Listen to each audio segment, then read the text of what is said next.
All right. Good afternoon, everyone. We have hit the 12 o'clock mark here in Central Time, 11 o'clock Mountain, 10 o'clock Pacific. You get the idea.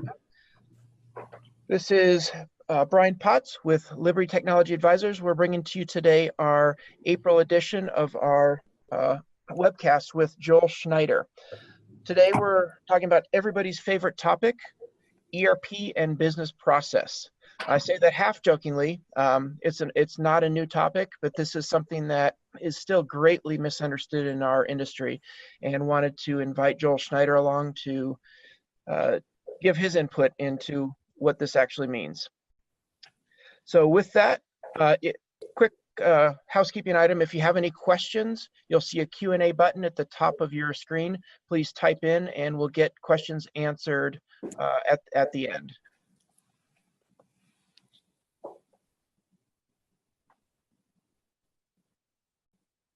If you have trouble hearing me or seeing the screen, please do send a note. So with that, I'm going to introduce Joel Schneider, President, Founder of Liberty Technology Advisors. You can see his background here, why he is a leader in the industry. He's been brought up through the build of technology over the last 20 plus years. He's seen the advancements in technology and also in business process improvement.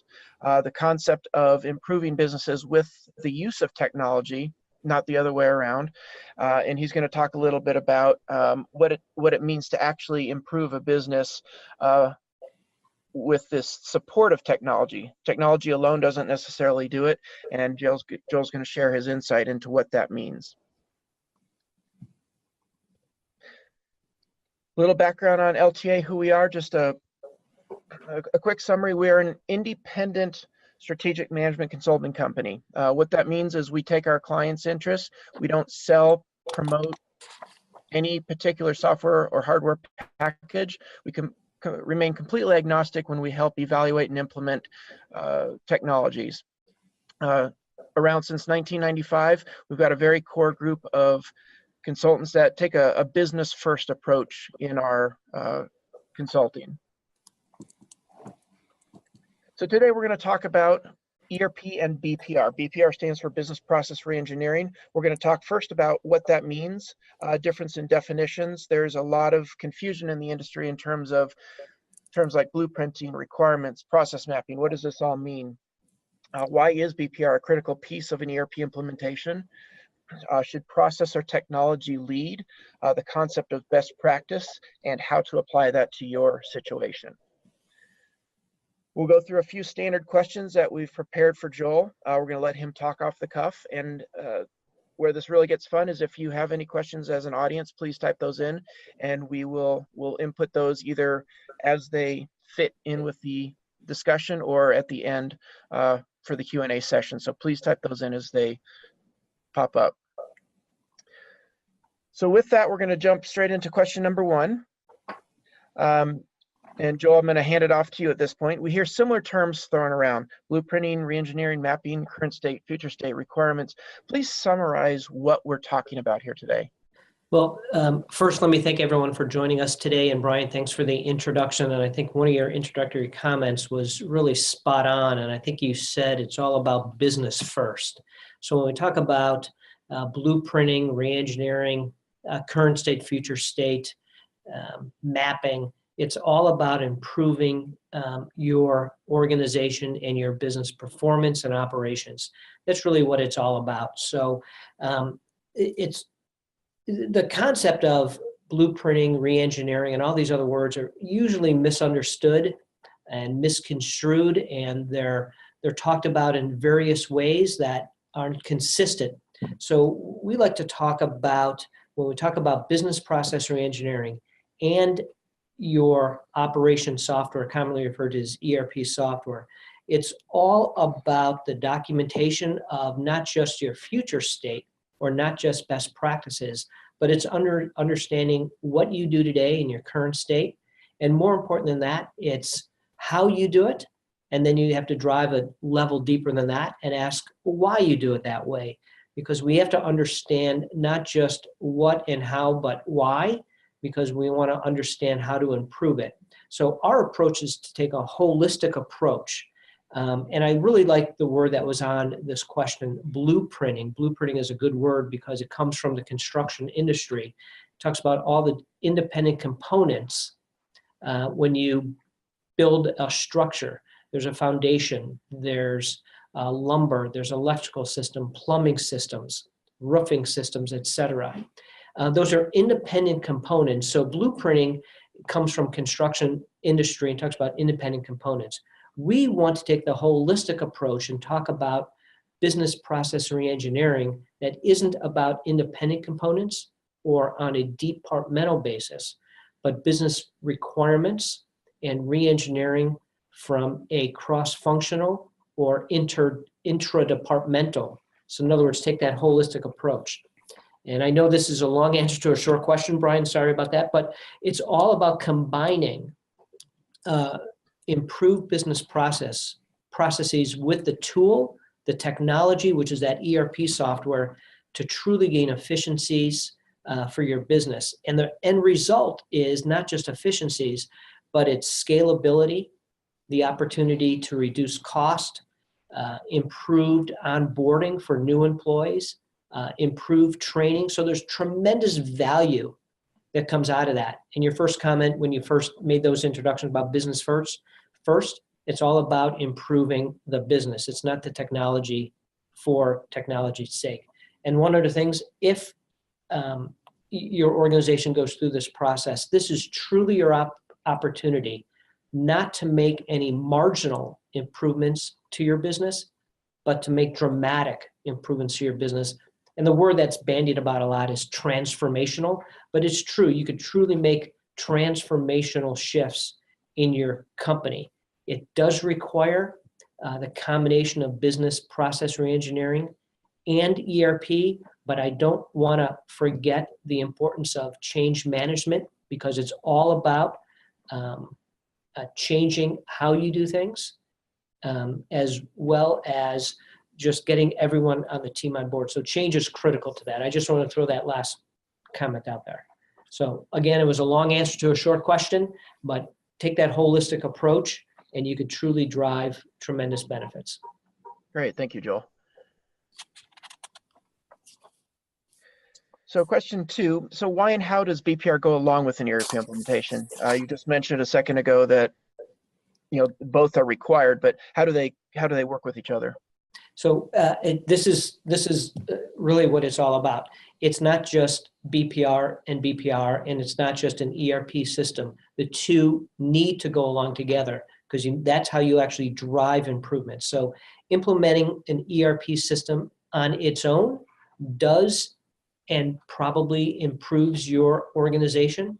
But if you want to truly get dramatic improvements, it's the combination of reengineering your business processes in conjunction with the ERP system that does it. So ERP is the tool that goes along with it, but it's all about business processes. So how does BPR go along with ERP? It goes on during and in conjunction with the implementation. And the why is because that's how you really drive value. You want to use the tool, the ERP software, as the tool that marries with your improved business processes. So big believer in the two of them go hand in hand together to truly drive dramatic shifts in your company. Great. So if you do a proper software selection, shouldn't the chosen software already have your best practices programmed? We hear this time in and time out when we're hearing about software packages. When you Google anything, it says we have your best practices. What does that mean? I chuckle because the word best practices is bandied about so much. I don't think anybody really knows what it means anymore. But software providers, their software may contain the best practice because it does certain things. But best practice from a software vendor is different from best practices for your business. So the answer is all software today has best practices, but software today is very wide, if you will, and they're meant to meet the needs of a variety of different types of companies, different types of organizations that span many industries. So it's all about how do best practices work for your specific business needs and requirement. Also, the thing that we want to talk about is when a software vendor says they have the best practices, we want to make sure that we put that into perspective. And that is the software vendor may have best practices for the system, but we're implementing a solution for your business. And that's the combination of business process reengineering and the ERP or the system in this question. So we want to have your business processes for your business versus just the system. So you want to, once again, take that very wide, multidisciplinary, multifunctional approach to your business processes, marry that to the software, which does have very good business practices built into it, but it's about what's best for your business and not just for a generic business, because everyone needs to do certain things, but it's best for you. Awesome. Thank you.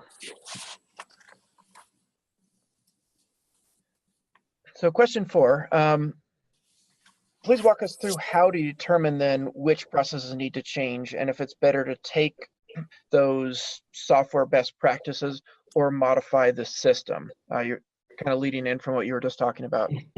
I just, so the last half of that question said modify the system. So rarely should you have to modify the system or modify the software. Truly making changes to the software, in other words, getting it at the code level and making a change. Software is extremely flexible, configurable today, so you could change how the software works without actually modifying the software. So we don't like the word modify software very much. But getting back to the core question, and I'm reading it on the screen, please walk us through how to determine which processes need to change.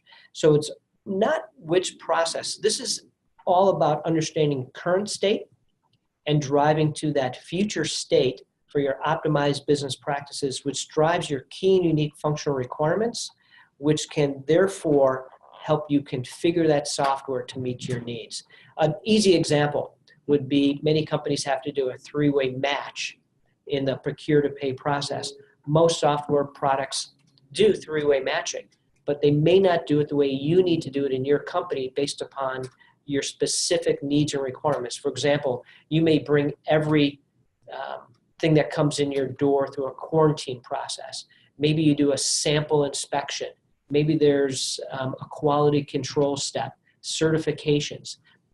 Many software vendors have those capabilities, but you need to configure it and make sure your business processes work in conjunction with that to optimize that and to use that tool to improve your business processes. So that's just a quick example on not modifying your software, improving your business processes, and doing it in conjunction with the implementation of the software. Great. So when should business process reengineering start? What's the best practice as far as implementing these new processes? You've got generally a software evaluation, you've got leading up to that point, and then you've got into the implementation. How do you structure this? Well, let me answer that. It's once again, these are going to be one of those long answers to a short question, but when should BPR start? I think the key is BPR doesn't end, because if you structure your business process reengineering and put the tools in place to perform business process reengineering, you have the tools to continually evolve and to use those tools. So as opposed to when should BPR start, BPR never ends. But when should it start? It starts at the beginning of the process of evaluating and selecting a new system. So once again, BPR can, when you document current state, will drive some key and unique functional requirement, those specific functional areas you need the software to do. It helps drive the software selection process. And at that point, businesses will have documented processes. It's interesting, the question is worded this way about before and during selection. I'm sure you've heard this many times, and that is a consultant will come in and ask you for your current processes documented. Most companies don't have them. it's an evolving thing, and we want you to stay current. So all business should have documented processes on not just how you do things and why you do them, and they're repurposed for multiple areas. 1, for the implementation of the new software. 2, onboarding. 3, training. There's multiple purposes for doing BPR in the beginning. So our approach is start in the beginning of the process, do what we call high-level business process reengineering during the evaluation and selection process, and do really deep business process reengineering in conjunction with the implementation, and to actually take it a step further, to drive tremendous value and reduce costs for the implementation. We strongly recommend that the software solution provider or vendor or VAR that's involved in the process be part of the business process reengineering sessions during that beginning phase of the implementation. The software vendor will truly know more about how to do things, not just what, and there's a big difference between what and how. They'll be able to configure the software that truly meets your needs. It drives documentation, improves training, and has proven to be a quicker implementation, and therefore more people get on the system sooner, and you realize the benefits a lot faster. So Brian, sorry about that again, but that was another long answer to a short question. But if you take a holistic approach with business process reengineering with an ERP system project, you will drive tremendous value, but it's a process. It's not an event that happens. So it starts at the beginning. You go through implementation, use those tools on an ongoing basis as your company may enter a new market, enter a new service, have to do new things. You have that tool set in front of you to help you continue to drive process improvement. Okay. Thank you, Joel. So now we're going to jump to questions from the audience. So if you've got any questions, discussion items, comments, please put them in that Q&A bucket. Looks like we've got one, looks like a loaded question right now, so we'll start.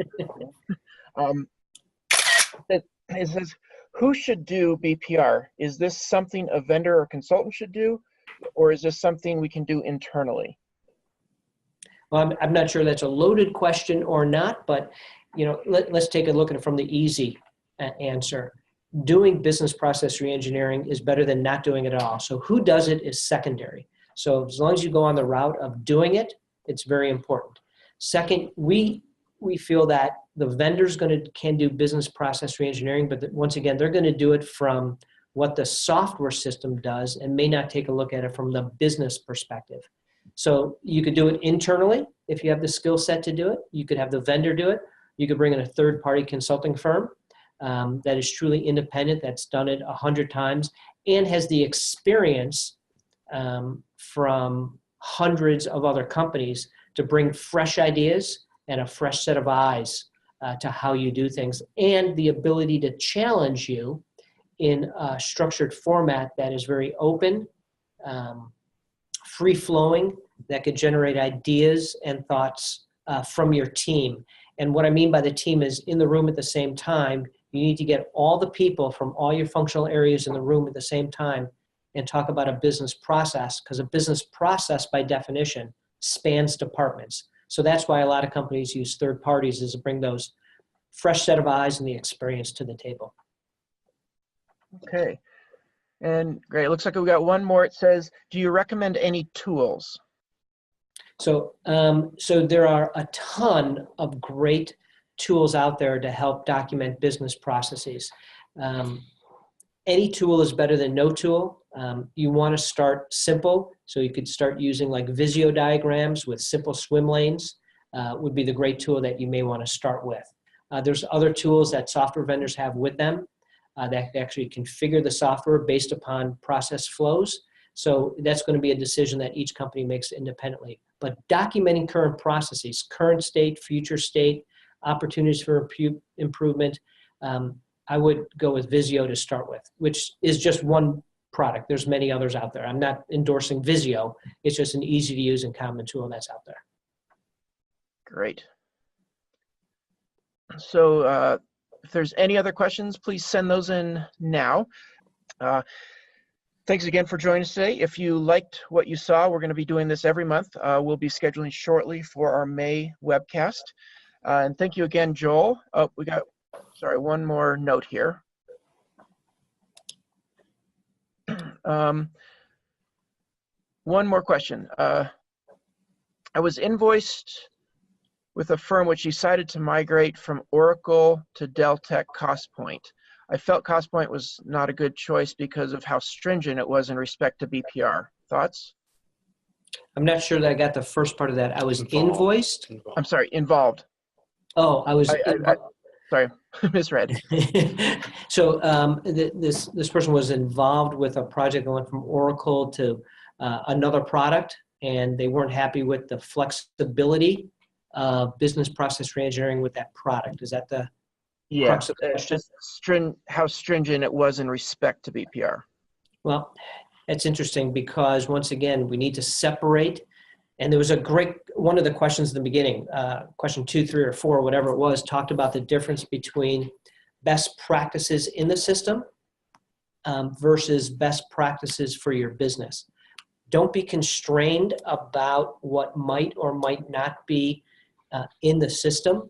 You're looking to optimize your business, and you can create optimized business processes and take advantage of the functionality that's in the system to truly make your business better. I'm not going to comment about that particular product they went to, but once again, go back to the idea of doing business process reengineering in conjunction with that implementation and have that software vendor be part of the process.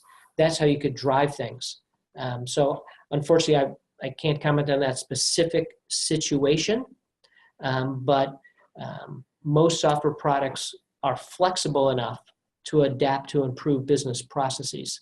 Remember, software does have great internal controls in them, and you're not about to alleviate those controls.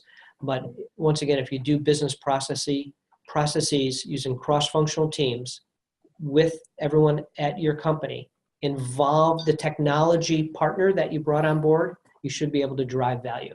Be happy to talk to you, that individual, offline or at another point. Great, good question. So I think with that we can close out today. I also do want to invite everybody. Joel's been invited to join another webinar next week on advancements with the specifically Epicor product and a group called Estes Group. So Joel will be joining in next week if you want to see him talk about some products and kind of get an independent perspective on how he views software. Please do join us for that. You should be on our email list for that as well, or send me a note and I'll get you an invite. So thanks again for joining, everybody, and we will see you next month. Take care. Thank you. Bye-bye.